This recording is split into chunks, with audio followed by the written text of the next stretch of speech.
Hi there, you're on Gossip Says channel. Enjoy watching, subscribe and like it.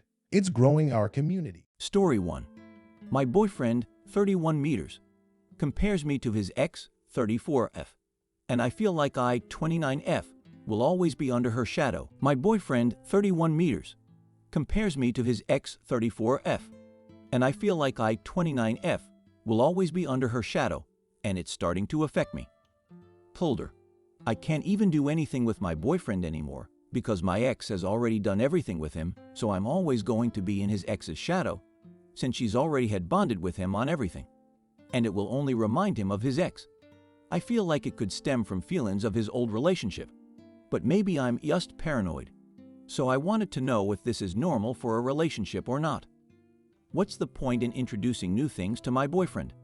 His ex already introduced him to everything, so I'm not really interesting or exciting anymore. Do I want to introduce a new recipe? Oh wait, I can't because his ex already introduced him to it. Do I want to give advice? I can't because his ex already taught him. Do I want to travel? Him and ex have already been there. Yes, I pick lots of countries in different continents too so we could be different and have different experiences. If I cuddle him a certain way, I remember my ex used to cuddle me like that. If I liked anything, my ex used to do that too. What's the point in doing anything anymore? The ex has already introduced him to all of my interests, so I'm not exactly interesting anymore, since she's already done everything with him anyways. So what's the point of introducing or doing anything with him? His ex has already done everything, so it won't be interesting if I did anything anymore, since I will always be the second wife, the second girlfriend, the second everything to do with his life, and I'll always under his ex's shadow. It's not like it's one or two hobbies they had together.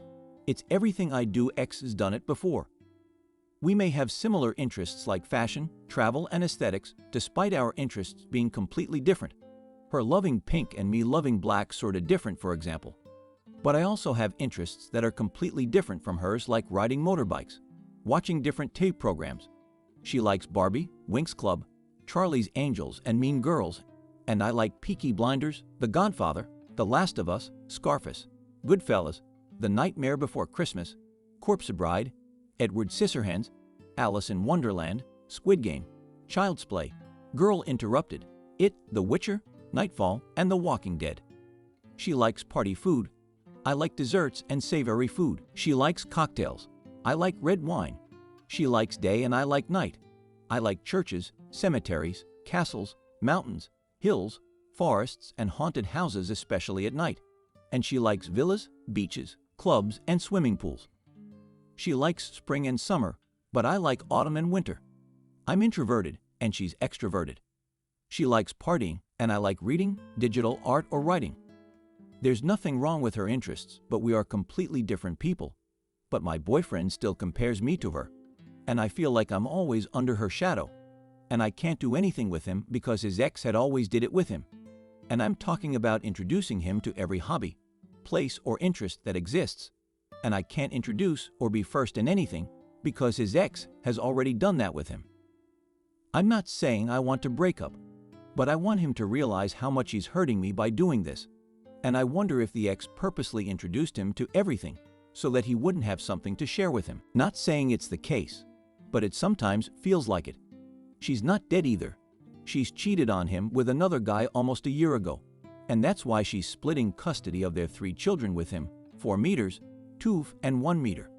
So I wonder if he's just mourning his old relationship or misses his ex, since they were together for 9 to 10 before they split due to her cheating with another guy on November last year.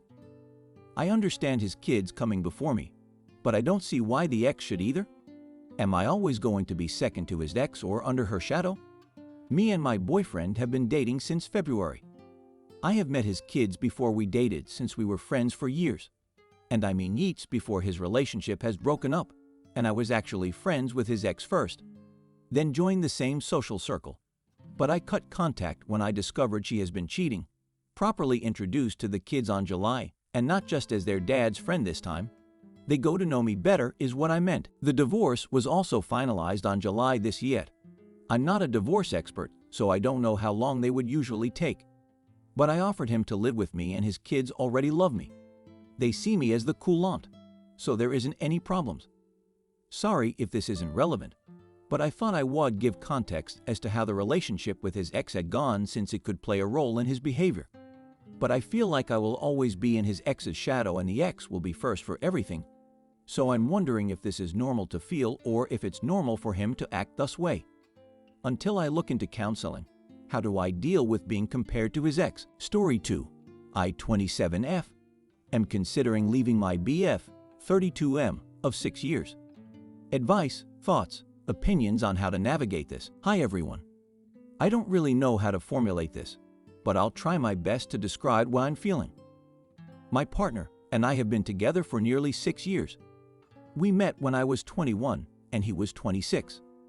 I should emphasize that we have both changed a lot throughout the course of this relationship, and we have both matured and learned a lot about ourselves and each other.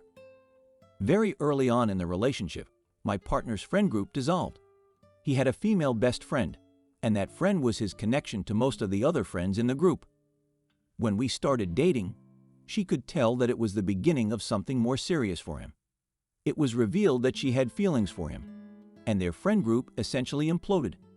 It was, understandably, a very difficult and lonely time for him. And I don't think he has still managed to process that loss completely. He never really gained the same level of friendship with another group or person, and it is something he misses. At the same time, I had started on the birth control pill. What I didn't realize is that the pill would trigger a very difficult depression. I was feeling incredibly lost, and he comforted me throughout this time. Eventually, I realized that the pill might be the cause and stopped. Admittedly, it took 2 to 3 years for me to realize this. Throughout my depression, I did not let myself go. I still maintained my appearance. I kept up with my hobbies and friends, and I genuinely tried my best to feel better. I tried to involve him as much as possible, because I knew isolating myself would only damage our relationship. The issue is, he became to only see me as a person with an illness. He viewed me as someone who needed to be taken care of or was fragile. He was always worrying, was always pushing himself to be available for me, and was always trying to be mindful of this illness. He became my main comfort person. Alongside my therapist, I was also medicated. This caused issues in our relationship, specifically our intimate life. He did not realize that he was only viewing me as sick. He wasn't able to see me as a sexual being, or even as a romantic partner. But he was not able to fully connect the dots himself. I was left feeling constantly rejected, and never really getting any explanation as to why I was being rejected. My sex drive was luckily not affected, and 9/10 I was the one initiating. I should also mention that I am, no exaggeration, always the one to initiate tough conversations, including those about our sex life. I should stress that he comes from an emotionally unavailable family, and he has had a very difficult time understanding his own emotions throughout his life. I also think that he struggles to self-reflect, so he may not have been able to place his emotions for a long time. This continued for about 2 to 3 years throughout my depression. When I stopped the pill, I truly felt better. There was some lingering issues, but I felt like my old self again. The issue is, he still viewed me as ill. We never could figure out our intimate life, and it often felt like we were just best friends. I was experiencing constant rejection from him, but I knew he loved and cared for me so much. My partner is the kindest, most genuine person I know. I completely understand that he was just trying to respect me and care for me the best way he knew how. The issue comes from never really being able to tell me what was going on with him. He could never communicate why the rejection was happening and how he viewed me.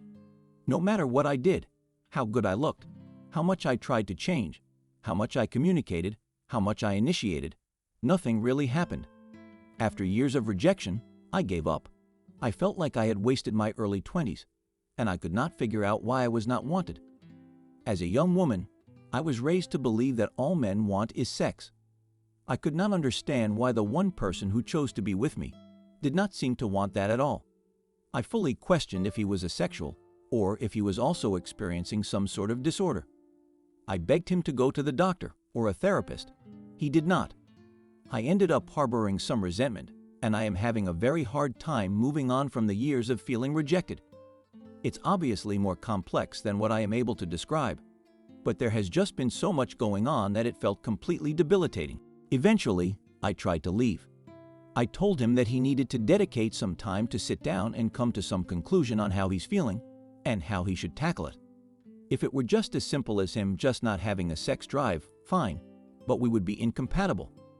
If it was a bigger issue, he would need to seek some sort of treatment if we wanted to continue this relationship. This is when he came to the conclusion that he was only able to see me as an ill person. We worked through this for the first time, and life turned completely around. For the last year, it felt like we have finally been able to understand and love each other completely. If life continued exactly as how it was going, I would happily stay with him forever. Fast forward to now.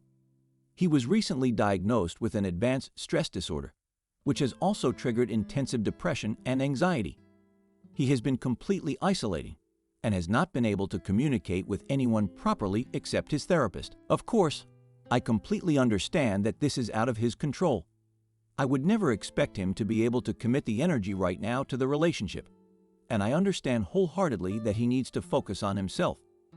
He also understands that he is putting me and our life together on the back burner, and that he would rather break up than drag me along, his words.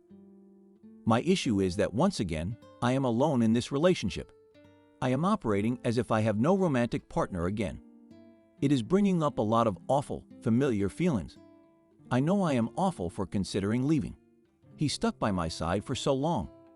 However, for the majority of my adult life, I have felt lonely. I don't think I can even fully process how rejected and isolated I felt. As well, we finally were able to be on the same page, and it was the most wonderful year of our lives.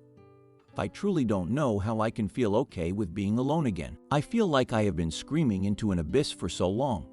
I don't know how to be in a relationship that makes me feel lonely.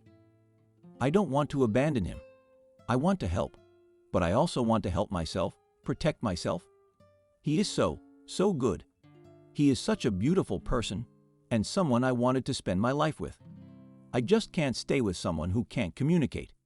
I have always been the one to deal with the emotional labor of our relationship, and I can't do it anymore. I don't want to be alone anymore. I would rather be alone and be able to dedicate this time to heal myself. I know I sound awful. I know I sound selfish. I just don't know what to do. I don't want to spend however long this takes being lonely. Out of our nearly 6 years, I have only felt truly connected to him for maybe 1.5 years. I love him, but I can't help feeling like I need to leave. Story 3. I, 24F, am having trouble getting over a high school friend / crush 24F. Advice: I am 24F. I used to have a friend, 24F, in high school. Notably, she would tell everyone she had a crush on me. However, she'd tell me about her crushes on other people too, so I disbelieved that she had a crush on me. I thought she was just lonely and would crush on anyone who showed an interest in her, because she was widely unpopular for having weird mannerisms and being a bit paranoid over things. However, I still enjoyed hanging out with her because we had so much in common. She was the only person I really ever met extensively, and we had a lot of great conversations. She would fit the DSM criteria for a personality disorder or two, but I thought that was what made her strangely magnetic. After all, I'm a bit of a loner weirdo myself, albeit I'm better at pretending I'm normal. I stopped talking with her because she moved to a new school. She was having a difficult time at the new school and often wrote blog posts on a site, on which she put trackers to monitor the IP and location of whoever was reading it. I used analytics blockers to read the blog. Pretty toxic on both our fronts. She wrote about her crush on me, her feelings of inferiority to me, and her agitation that I was not replying. I was really busy with my own matters that year, which I explained to her, so I sometimes replied to her messages a bit late. However, she expected more, and her agitation on the blog would escalate until once she was typing in all caps and verbally abusing me and my friends. Now I understand that she was having a hard time, especially with the difficult move to the new school and her troubled family dynamics. But back then, I didn't really understand why she was being so vicious online, so I just cut her off and stopped speaking to her. I thought it was the simplest way to resolve matters, and that she'd quickly find someone else to be obsessed with. Knowing what I know now, I would have handled things differently, but I can't rewind time. This friend should now be graduating from the same degree I'm graduating from. It's a difficult degree. We haven't spoken for 8 years. I looked her up recently, and it seems she didn't manage to graduate and that she is not doing well mentally. I admit that I have missed her a lot over these past 8 years. I learned everything about adult relationships from her. The influence of your parents, the agony of knowing someone has irrevocable flaws, but you still love them anyway. I miss how she was the only person I could talk to about classic literature and psychology. I miss how she so often knew how I was feeling before I knew it myself. I haven't really been able to love anyone since or even before. I'm the only child of a conservative family, and I know I should be dating a guy soon to combat my biological clock and make my parents happy. She is in a similar situation with overbearing parents, and I always suspected she wasn't really into girls. She was just into girls because having someone to love is better than no one at all. Sometimes I don't believe that homosexuality really exists. It's just a failure of heterosexuality. Yet I feel nothing when I think of men. But when I think of her, I still feel butterflies in my chest. For 10 years, I've only been able to read same-sex works of romantic fiction, and I feel a churning in my stomach whenever I encounter a book or song that reminds me of her. I want to reach out to her, but I am afraid of relapsing into our old drama. I am also afraid of doing her more harm than good by giving her the impression that someone cares about her, because she, being single and still embroiled in bad family dynamics, might grasp onto it like a lifeline and then never move on. So here's the predicament. I want her to move on, and yet I hate the idea of her moving on and finding some guy. Even though we're so fucking unsuited for each other. Even though it would be better for both of us. Sometimes I feel like I push myself through the mill of life. Work, gaming, eating, reading, watching videos, achieving highly, just to avoid hurting. It's not bad enough to compromise my everyday life. I am about to enter a professionally demanding career, and I look fine on the outside, but I still hurt. Anyone have any advice on how to get past this hurt? Or even any thoughts? Thanks. I hope you can understand it's a bit hard for me to open up, because I never tell anyone about anything to do with my emotions. I appreciate you all, from the bottom of my heart.